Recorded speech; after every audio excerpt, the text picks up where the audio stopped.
ఓర్పు లేక దరిద్రాలు పెట్టుకుంటారు. ఓర్పు లేక. ఈరోజు దేవుడు స్పష్టంగా మాట్లాడుతున్న మాట, మాట్లాడమన్న మాట అదే నాకు దేవుడిచ్చిన మాట. మీరు సంపూర్ణులను అనునాంగులనై ఉండునట్లు ఓర్పు తన క్రియను కొనసాగింపనీయుడి. దేవుడు ఏం చేస్తాడో తెలుసా? మనకు సహజ సిద్ధంగా లేని ఓర్పుని మనలో పుట్టించడానికి కొన్ని పరిస్థితుల్ని, తప్పనిసరి పరిస్థితుల్లో అనుమతిస్తాడు. అయ్యే విశ్వాస పరీక్ష అట. ఆ విశ్వాస పరీక్షలు మనకి ఓర్పును తీసుకొచ్చి పెడతాయి. ఆ ఓర్పు మనం కలిగి ఉంటేనే సంపూర్ణ సిద్ధి పొంది అనునాంగులం అవుతాం. మనం సంపూర్ణ సిద్ధి పొంది అనునాంగులం అవటమే కాదండి, మనం పొందగోరినవన్నీ పొందడానికి మనకు ఓర్పే అవసరమై ఉంది. నీ మీద నిందొచ్చింది, నువ్వు నిరూపించుకోవడానికి ట్రై చేసి నువ్వు తిప్పలబడి నువ్వు ఎంత కష్టపడ్డా కాదు. ఆ సమయము దేవుడు తీసుకొచ్చినప్పుడు నీ మీద వచ్చింది నిజమో నిందో దేవుడే బయలుపరిచిందాక దేవునికి వెళ్ళి చూస్తూ ఓర్పుతో ఎదురు చూడాలి. ఆ పని యోసేపు చేశాడు. ఒక్కొక్కటి రాసుకోండి. నీ మీద నింద వచ్చినప్పుడు దేవుడు దాన్ని నిర్ధారణ చేసిందాకా ఓర్పుతో దేవుని పాదాల దగ్గర కాచుకోవటం, దేవునికి మొర్ర పెట్టడం అనేది సత్క్రైస్తవుడిగా, క్రైస్తవురాలుగా మనం చేయాల్సిన పని. యోసేపు మీద నిందొచ్చింది, ఆడ మనిషి అబద్ధం ఆడింది. మనకి నిందలు రావని ఏమి చెప్పలేదండి, నిందలు వస్తాయి. ఆడ మనిషి పచ్చి అబద్ధం ఆడింది. ఆమె బలాత్కారం చేయబోయి ఆయన నన్ను బలాత్కారం చేశాడని ఆయన మీద నింద మోపింది. యోసేపు అక్కడ చెప్పుకున్నట్టుందా?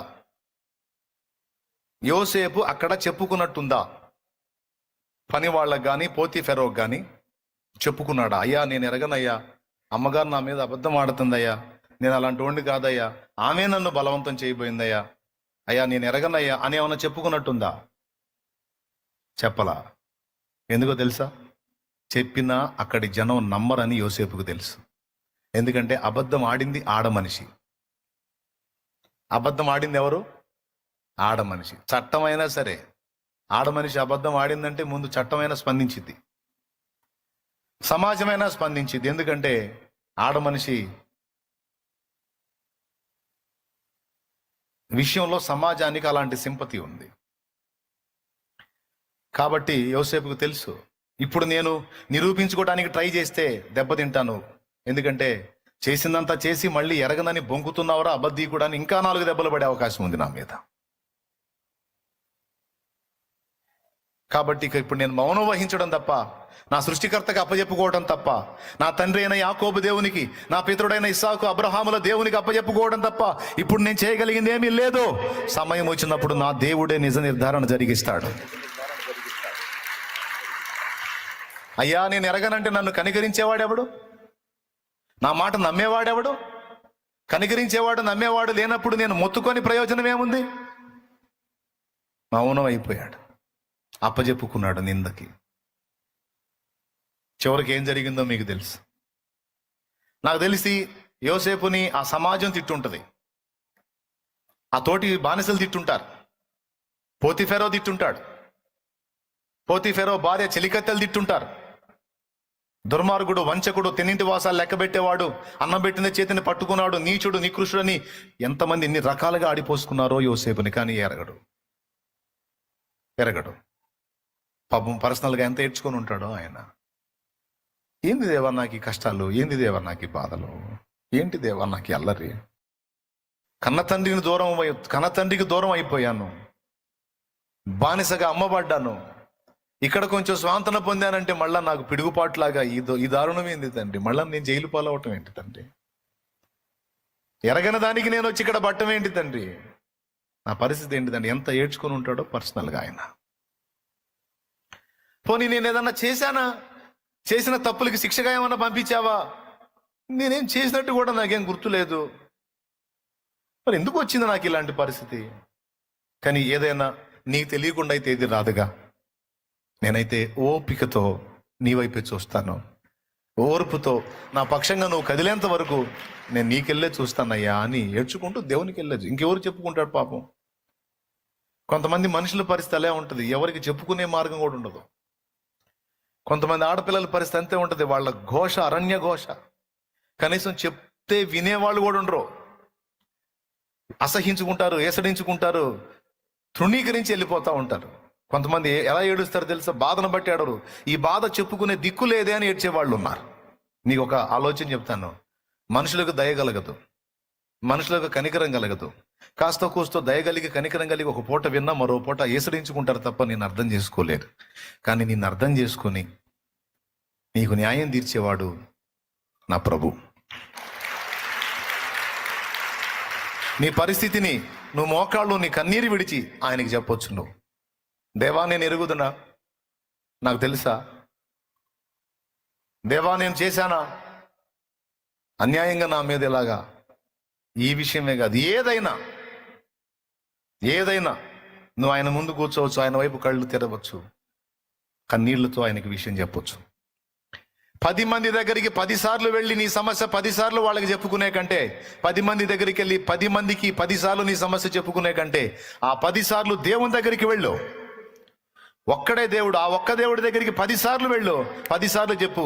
కనీసం 11వ సారైనా నీకు జవాబు పంపుతాడు.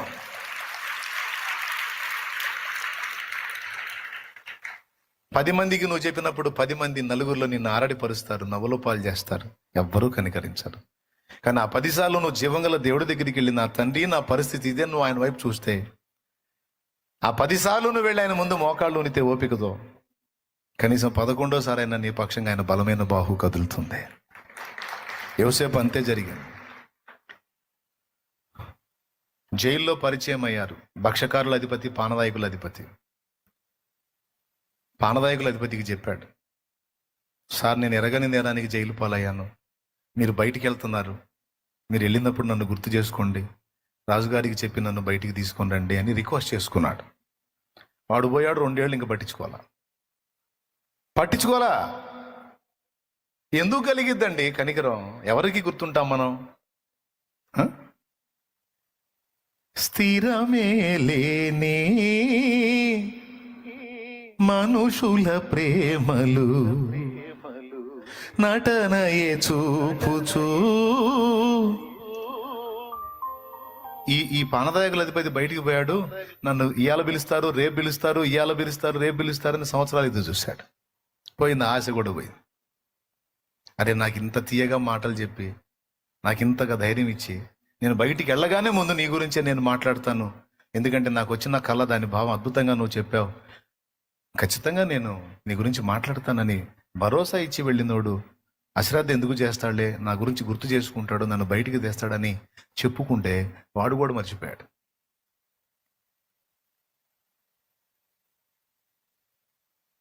ఏమండి? ఇక మళ్ళా ఇప్పుడు ఎడు చూడాల్సి వచ్చింది, మళ్ళా ఆయనకి వెళ్ళి చూడాల్సి వచ్చింది. మళ్ళా దేవుడా, ఆ ఆశ కూడా పోయిందయ్యా.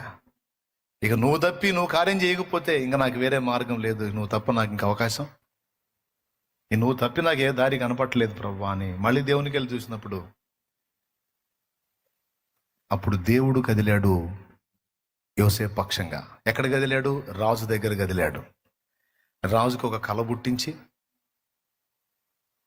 ఒక కళని 2 సార్లు 3 సార్లు రెట్టించి వచ్చేటట్టు చేసి, రాజుగారి మైండ్లో దాన్ని ఆలోచించేటట్టు చేసి, దాని భావాన్ని గురించి అతడు వెతుకునేటట్టు చేసి, దానికి సరైన భావం చెప్పగలిగిన వాడు యోసేపే అని అప్పుడు ఈ పానదాయకుల అధిపతికి దేవుడు గుర్తు చేస్తే యోసేపు బయటకు వచ్చాడు.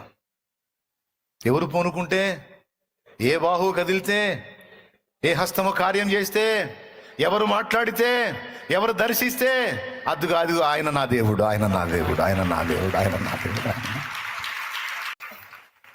ఆయన కదలాలి, ఆయన కార్యం చేయాలి, ఆయన చాపాలి నీ పక్షంగా బాహు. తప్పించి ఏ నరునికి దయగలగదమ్మా, ఏ నరునికి దయగలగదు నాన్న. ఆయనకి కలగాలని మీద. మరి ఆయన కదలాలంటే ఆయన సన్నిధిలో ఓపికతో కాచుకోవాలి. తొందరపడకూడదు, తొందరపాటు నిర్ణయాలు చేయకూడదు. ఆయన నీ పక్షంగా కదిలి నీకు సహాయం చేసేంత వరకు ఓపికతో ఆయన దగ్గర కాచుకోవటం అనేది ఎంత మంచి అలవాటు. ఏ విషయంలోనైనా ఇదే వర్తిస్తుంది. కష్టపడ్డావు, నీకు భౌతికంగా చెప్తున్నాను, ఆత్మీయంగా కూడా చెప్తున్నాను, 2 చెప్తాను. కష్టపడ్డావు, జాబ్ రాలా, డోంట్ వరీ. ఓపికతో ఆయన పాదాల దగ్గర కాచుకో. ఓపికతో ఆయన పాదాల దగ్గర కాచుకో. ఓర్పుతో ఆయన పాదాల దగ్గర మొర్రపెట్టు. నేను కష్టపడ్డాను, ఆఫీస్ తిరుగుతున్నాను. ఎవరికి దయ పుట్టింది దేవా? ఎవరికి దయ పుట్టింది? నా పక్షంగా నువ్వు కదిలితేనే ఎవరికైనా దయ పుట్టేది. ముందు నువ్వు దయదలుచున్నాయనాన్ని దేవుని పాదాల దగ్గర ఓపికతో నువ్వు కాచుకో. నీతో పాటు ఉన్న వాళ్ళకి ఉద్యోగాలు వస్తుండొచ్చు, వాళ్ళు చేస్తుండొచ్చు, నీకు ఇంకా రాకపోయి ఉండొచ్చు. డోంట్ వరీ, నువ్వు దేవుని సన్నిధిలో ఓపికతో కాచుకో. ఆయన ఏం చెప్పాను? ఇందాక చెప్పాను, కాలమును బట్టి కూడా పనిచేస్తాడని చెప్పాను. నీకు నిర్ణయించిన కాలం వచ్చిన దాకా నువ్వు దేవుని వైపు ఎదురు చూస్తూ ఉండవు. నిర్ణయ కాలం వస్తుంది, నీకు నిర్ణయించిన కాలం కూడా వస్తుంది. నీ ఉద్యోగానికి వస్తుంది, వివాహానికి వస్తుంది, సంతానానికి వస్తుంది, నీ పిల్లల భవిష్యత్తుకు వస్తుంది. ఆ కార్యము ఆయన జరిగించిన దాకా, ఆ సమయం ఆయన తెప్పించిన దాకా నువ్వు నేను చేయాల్సిన పని ఏంటో తెలుసా? తొందరపడి అడుగులు వేయకూడదు. దేవునికి ఏదైనా హెల్ప్ చేద్దామని ట్రై చేయకూడదు. దేవుడు కదిలేంత వరకు ఓపికతో ఆయన సన్నిధిని కాచుకొని ఆయనకు మొర్ర పెట్టటమే మన పని. ఆయనకి మొర్ర పెట్టడమే మన పని. ఇక ఆయన బాహు కదిలినప్పుడు, ఇక ఆయన పని చేయాలనుకున్నప్పుడు టపా టపా టపా టపా అన్నీ అయ్యే ముందుకు వస్తాయి. మైండ్ పోయిద్ది నీకు. అప్పటిదాకా బిగబట్టి ఉన్నవన్నీ ఒక్కసారిగా టపా టపా టపా మొత్తం అందుబాటులోకి వస్తే లైన్ అయిపోయింది. కానీ అంత ఓర్పు ఏడుందేడా? తపన ఎక్కువాయా? దడ ఎక్కువాయా? కానీ మీరు దేవుని పిల్లలు. దేవుడు మిమ్మల్ని ప్రేమిస్తున్నాడు. దేవుడు నన్ను ప్రేమిస్తున్నాడు.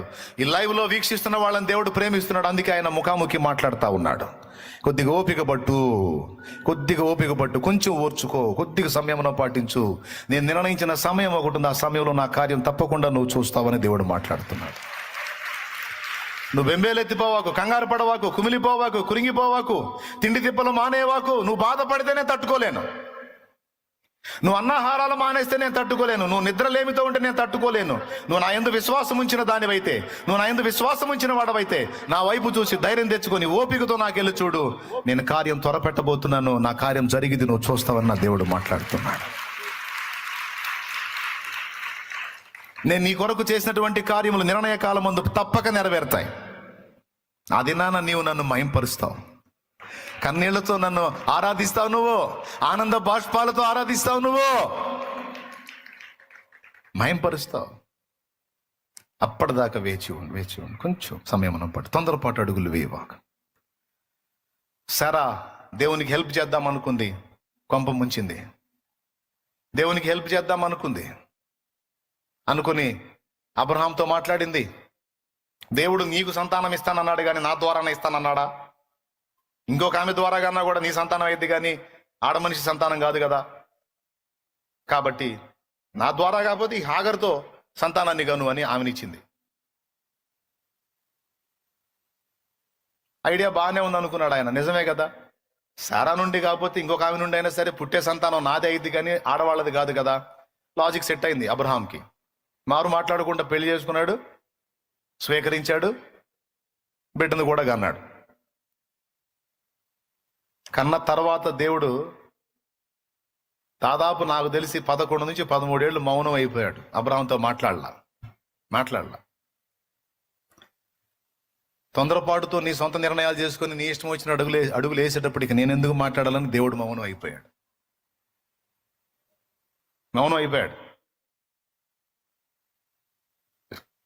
కుమారుణ్ణి కన్న తర్వాత హాగరికి గర్వం పెరిగింది.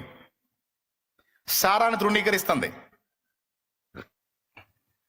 సారా బిడ్డతో ముద్దాడుతుంటే, అరే ఆ గొడ్రాల దాని దగ్గరికి ఎందుకు పోయావరా, రా అని పిల్లవాడిని గద్దిస్తుంది.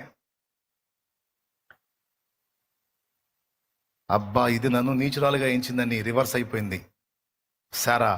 ఇక కూర్చుంది అబ్రహాంతో. ఈ విషయంలో దేవుడు నాకు తీర్పు తీరుస్తాడు, నా ఉసురు నీకు తగిలిద్దంది. ఉసురు దాకా ఎందుకు మ్యాటర్ ఏం చెప్పు అన్నాడు. ఆడవాళ్ళ డైలాగ్ అదే కదా, నా ఉసురు నీకు తగిలిద్ది, నువ్వు మామూలుగా బాగుంటారు కదా. ఉసురులొద్దు పాడొద్దు, ఏం మ్యాటర్ ఏందన్నాడు.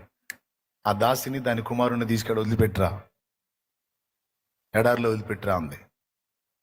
ఆమెకేం కాదు కాబట్టి వదిలిపెట్టి రమ్మంది. ఆమె కొడుకునైతే వదిలిపెట్టి రమ్మంటదా? మరి అబ్రహాంకో కొడుకు, ఎంత తీపి ఉంటుంది ఆ బిడ్డ మీద. దేవుని దగ్గరికి వెళ్ళాడు. అప్పుడు వెళ్ళాడు గురుడు దేవుని దగ్గరికి. చేసుకునేటప్పుడు బిడ్డను కనేటప్పుడు వెళ్ళలా. ఆమె వదిలిపెట్టి రమ్మన్నప్పుడు పోయాడు.